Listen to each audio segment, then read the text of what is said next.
Indus app store developer ప్లాట్ఫామ్ను ప్రారంభించిన సంస్థ ఏది? జవాబు ఆప్షన్ బి ఫోన్పే. ప్రముఖ డిజిటల్ చెల్లింపుల సంస్థ PhonePe Indus app store developer ప్లాట్ఫామ్ను ప్రారంభించింది. ఆండ్రాయిడ్ యాప్ డెవలపర్లు ఈ యాప్ స్టోర్లో రిజిస్టర్ చేసుకుని మేడ్ ఇన్ ఇండియా యాప్స్ను ఇండస్ యాప్ స్టోర్లో అప్లోడ్ చేయొచ్చని ఫోన్పే ప్రకటించింది.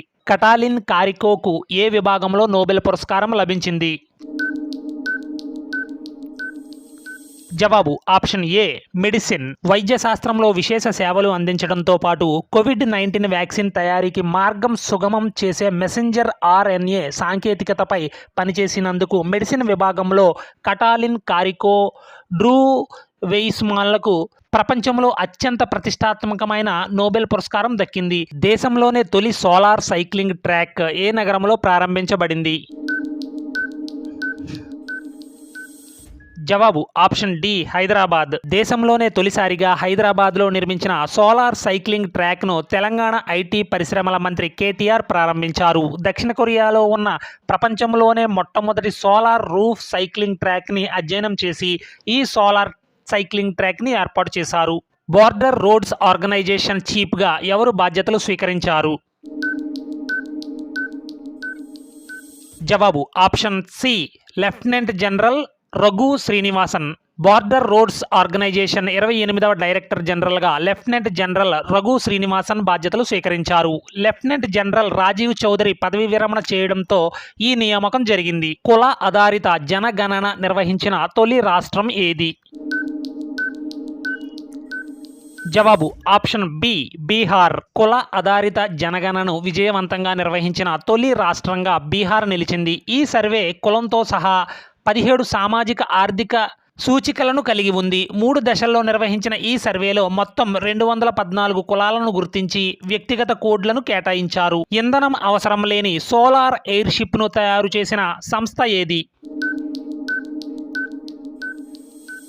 జవాబు ఆప్షన్ ఏ యూరో శాస్త్రవేత్తలు ఏ ఇంధనం అవసరం లేకుండా 0 ఉద్గారాలతో పనిచేసే సోలార్ ఎయిర్షిప్ను తయారు చేశారు. ఇది భూమధ్యరేఖ చుట్టూ దాదాపు 40,000 కిలోమీటర్లు కేవలం 20 రోజుల్లో చుట్టేసి వస్తుంది. 495 అడుగుల పొడవున్న ఈ ఎయిర్షిప్ ఉపరితలం మొత్తం సోలార్ ఫిల్మ్తో కప్పి ఉంటుంది. భారత్ ఏ దేశంతో కలిసి సామాజిక భద్రతా ఒప్పందంపై సంతకం చేసింది? జవాబు ఆప్షన్ బి అర్జెంటీనా. భారతదేశం మరియు అర్జెంటీనా దేశాలు సామాజిక భద్రతా ఒప్పందంపై సంతకం చేశాయి. అర్జెంటీనా కార్మిక ఉపాధి మరియు సామాజిక భద్రతా మంత్రి రాక్వెల్ కిస్మర్ డి ఒల్మోస్ సమక్షంలో అర్జెంటీనాలోని భారత రాయబారి దినేష్ బాటియా మరియు అర్జెంటీనా విదేశాంగ మంత్రి శాంటియాగో కెఫిరో ఈ ఒప్పందంపై సంతకం చేశారు. ఆగ్నేయాసియాలో మొట్టమొదటి హై స్పీడ్ రైల్వేను ప్రారంభించిన దేశం ఏది? జవాబు ఆప్షన్ బి ఇండోనేషియా. ఇండోనేషియా అధ్యక్షుడు జోకో విడోడో ఆగ్నేయాసియాలో మొట్టమొదటి హై స్పీడ్ రైల్వేను అధికారికంగా ప్రారంభించారు. హూష్ హై స్పీడ్ రైల్వేగా పిలువబడే ఈ ప్రాజెక్టు ఇండోనేషియాలో 2 ముఖ్యమైన నగరాల మధ్య ప్రయాణ సమయాన్ని తగ్గిస్తుంది. అంతర్జాతీయ టెన్నిస్ హాల్ ఆఫ్ ఫేమ్కు నామినేట్ అయిన మొదటి ఆసియా వ్యక్తి ఎవరు? జవాబు ఆప్షన్ ఏ లియాండర్ పేస్. అంతర్జాతీయ టెన్నిస్ హాల్ ఆఫ్ ఫేమ్కు నామినేట్ చేయబడిన మొదటి ఆసియా వ్యక్తిగా లియాండర్ పేస్ నిలిచాడు. ఆసియా గేమ్స్ 2023లో పురుషుల షాట్ పుట్ ఈవెంట్లో స్వర్ణ పతకం సాధించిన భారతీయ అథ్లెట్ ఎవరు? జవాబు option B Tajinder Pal Singh tour.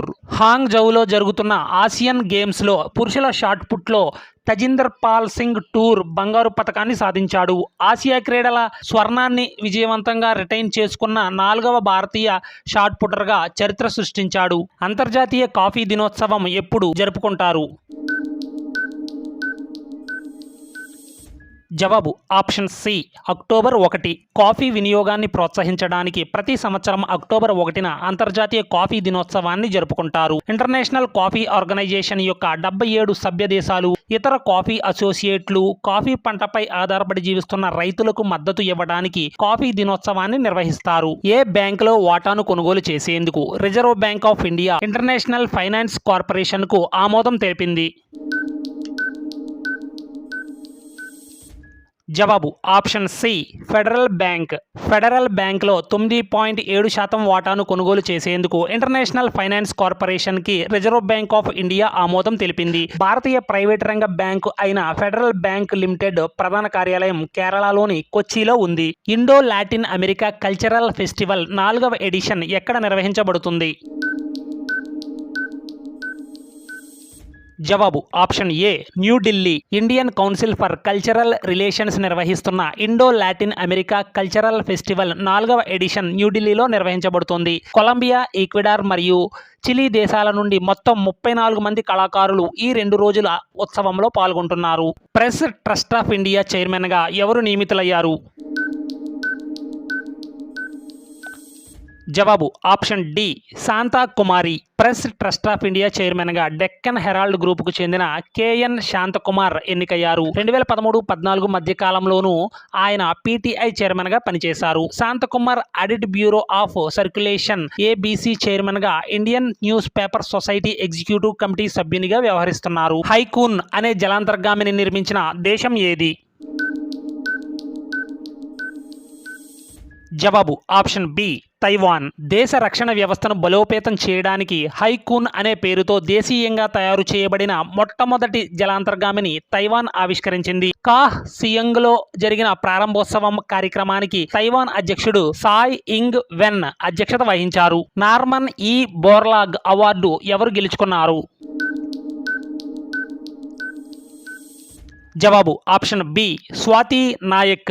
వ్యవసాయ శాస్త్రవేత్త స్వాతి నాయక్ ప్రతిష్టాత్మకమైన నార్మన్ ఈ బోర్లాగ్ అవార్డును గెలుచుకున్న 3వ భారతీయ వ్యవసాయ శాస్త్రవేత్తగా నిలిచారు. స్వాతి నాయక్ న్యూఢిల్లీలో ఇంటర్నేషనల్ రైస్ రీసెర్చ్ ఇన్స్టిట్యూట్లో విత్తన వ్యవస్థ మరియు ఉత్పత్తి నిర్వహణకు దక్షిణాసియా లీడ్గా ఉన్నారు. బీహార్ రాష్ట్రంలో 2వ టైగర్ రిజర్వ్ ఏ జిల్లాలో ఏర్పాటు చేయబడుతుంది? జవాబు option C Kaimur. Advertising standard council of India చైర్మన్గా ఎవరు నియమితులయ్యారు? జవాబు option B Saugata Gupta. Marico limited managing director మరియు chief executive officer Saugata Gupta advertising standards council of India కొత్త చైర్మన్గా నియమితులయ్యారు. 2023 శస్త్ర రామానుజన్ బహుమతి ఎవరికి లభించింది? జవాబు option B Ruixiang Zhang. California విశ్వవిద్యాలయంలోని అసిస్టెంట్ ప్రొఫెసర్ గణిత శాస్త్రవేత్త రుయిక్సీ యాంగ్ జాంగ్ 2023 శస్త్ర రామానుజన్ బహుమతి గెలుచుకున్నారు. ఆసియా గేమ్స్లో మహిళల సింగిల్స్ టేబుల్ టెన్నిస్ పోటీలో క్వార్టర్ ఫైనల్కు చేరిన తొలి భారతీయురాలు ఎవరు? జవాబు option D Manika Batra.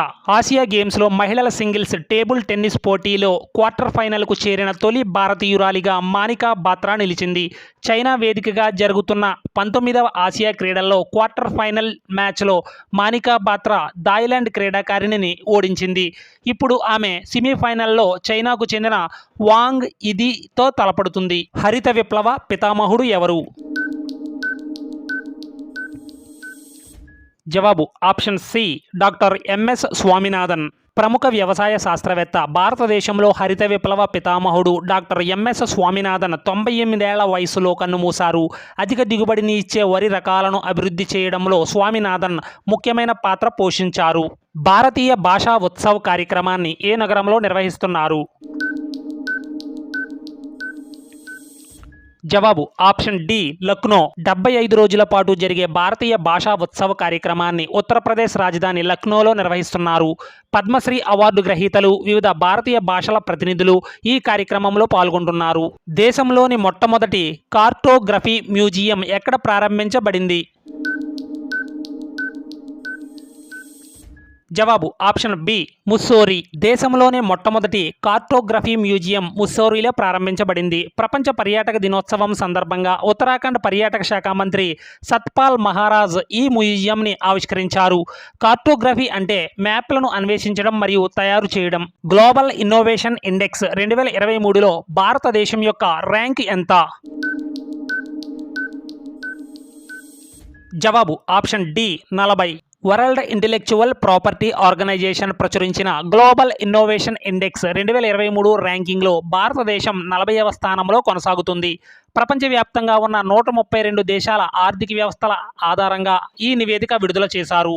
5 ice intelligence alliance ఏ సంవత్సరంలో స్థాపించబడింది? జవాబు option B 1946. US, UK, Canada, Australia మరియు న్యూజిలాండ్లతో కూడిన 5 ఐస్ ఇంటెలిజెన్స్ అలయన్స్ 1946లో స్థాపించబడింది. ఇది ఒక రహస్య అంతర్జాతీయ ఇంటెలిజెన్స్ కూటమి. ఈ కూటమి ప్రపంచ నిఘా మరియు భద్రతా వ్యూహాలను రూపొందించడంలో కీలక పాత్ర పోషించింది. జిఎస్టి సహాయ్ అనే ఇన్వాయిస్ ఫైనాన్సింగ్ లోన్ ప్లాట్ఫామ్ను ప్రారంభించనున్న సంస్థ ఏది? జవాబు option B SIDBI small industries development bank of India GST Sahay అనే ఇన్వాయిస్ ఫైనాన్సింగ్ లోన్ ప్లాట్ఫామ్ను ప్రారంభించబోతుంది. Micro, small and medium enterprises ఆర్థిక స్థిరత్వాన్ని పెంపొందించడం దీని లక్ష్యం. సంకల్ప్ సప్తా అనే కార్యక్రమాన్ని ఎవరు ప్రారంభించనున్నారు? జవాబు ఆప్షన్ సి నరేంద్ర మోడీ. ప్రధానమంత్రి నరేంద్ర మోడీ సెప్టెంబర్ 30న సంకల్ప సప్తా అనే వారం రోజుల కార్యక్రమాన్ని ప్రారంభించబోతున్నారు. దేశవ్యాప్తంగా ఉన్న 500 ఆస్పిరేషనల్ బ్లాక్లలో పాలన మరియు ప్రజాసేవలను మెరుగుపరచడం ద్వారా పౌరుల జీవన ప్రమాణాలను పెంపొందించడం దీని ప్రాథమిక లక్ష్యం. ఇటీవల ఉనికిలోకి వచ్చిన కొత్త ఖండం పేరు ఏమిటి? జవాబు ఆప్షన్ డి జిలాండియా. సుమారు 370 ఏండ్ల తరువాత పరిశోధకులు కొత్త ఖండాన్ని కనుగొన్నారు. ఆక్లాండ్లో ఉన్న New Zealand crown research institute GNS science పరిశోధకులు ఈ మేరకు కొత్త ఖండం మ్యాప్ను విడుదల చేశారు.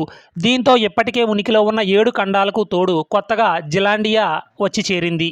ఆసియా గేమ్స్ షూటింగ్ చరిత్రలో 4 పతకాలు గెలిచిన తొలి భారతీయ మహిళా షూటర్ ఎవరు? జవాబు ఆప్షన్ బి ఇషా సింగ్. చైనాలోని హాంగ్జౌలో జరుగుతున్న ఆసియా క్రీడల్లో హైదరాబాద్కు చెందిన ఇషా సింగ్ అద్భుత ప్రదర్శన చేసింది. ఓ స్వర్ణం, 3 రజతాలు సొంతం చేసుకున్న ఇషా సింగ్ ఆసియా క్రీడల షూటింగ్ చరిత్రలో 4 పతకాలు గెలిచిన తొలి భారత మహిళగా రికార్డు నెలకొల్పింది. ఓ సిరీస్ రెక్స్ స్పేస్ క్రాఫ్ట్ను ఏ దేశ అంతరిక్ష సంస్థ ప్రయోగించింది? జవాబు option A USA. Osiris Rex space క్రాఫ్ట్ను నాసా 2016లో ప్రయోగించింది. ఈ అంతరిక్ష నౌక బెన్ను అనే గ్రహశకలం నుండి ధూళి నమూనాలను విజయవంతంగా సేకరించి భూమిపైకి తిరిగి రావడానికి సిద్ధంగా ఉంది. భూమిపై జీవం యొక్క మూలాలను పరిశోధించడానికి శాస్త్రవేత్తలు గ్రహశకలం నమూనాను విశ్లేషిస్తారు.